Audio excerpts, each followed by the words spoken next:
SLOP, a Welsh Folktale. Retold by Margaret MacDonald. Illustrated by Rowan LeBrun Davis. An old man and an old woman once lived in a little house with a fence all around their yard. Every morning, when old woman cooked dinner, she peeled the potatoes and tossed the peelings in the slop bucket. Slop! She peeled the carrots and tossed the peelings in the slop bucket. Slop!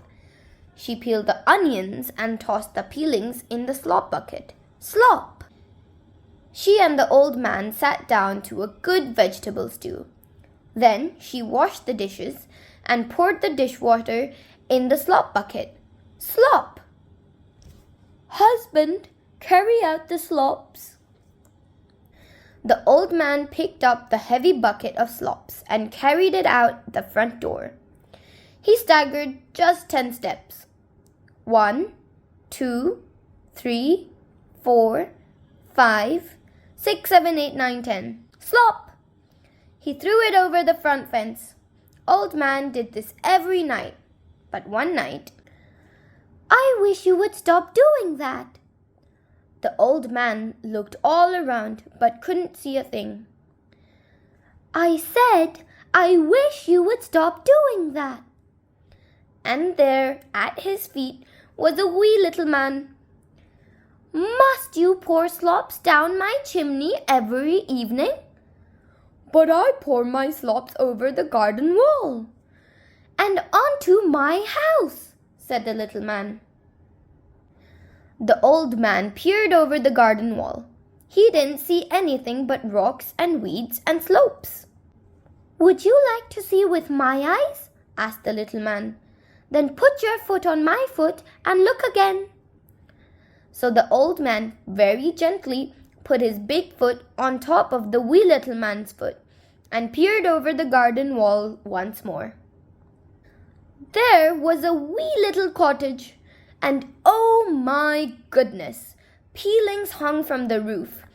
Peelings covered the yard, and dirty dishwater ran down the chimney and out the door. "I've been pouring my slops down your chimney," said the old man. "And I wish you would stop doing that," said the little man. The old man went back into his house and told his wife what he had seen. "And the little man's wife has to mop up dirty dishwater and sweep out the peelings every day." "The poor woman," said his wife. "We must stop pouring our slops down their chimney." "But where shall we pour them?" said the old man. "The bucket is so heavy, I could never manage to carry it around to the back garden wall to dump it." They sat and they thought. Then the old woman had an idea. "If we had a back door at the back of our house, you could walk just 10 steps out the back door. We can hire the carpenter to make us a new back door."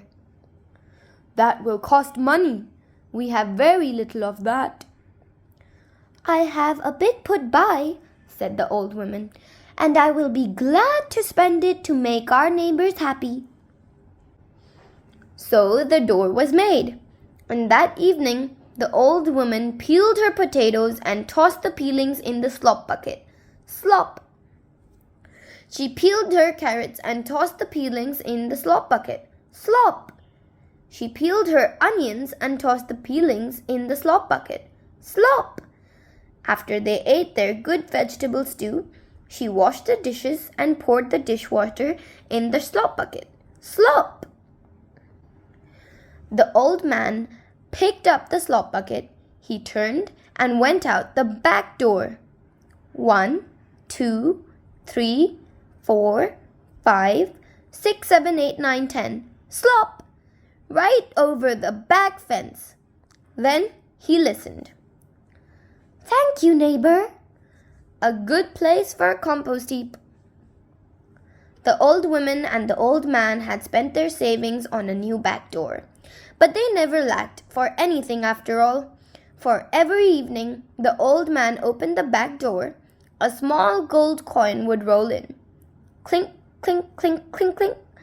It was left there by the little man, a gift from one neighbor to another. Thank you. Like and subscribe down below.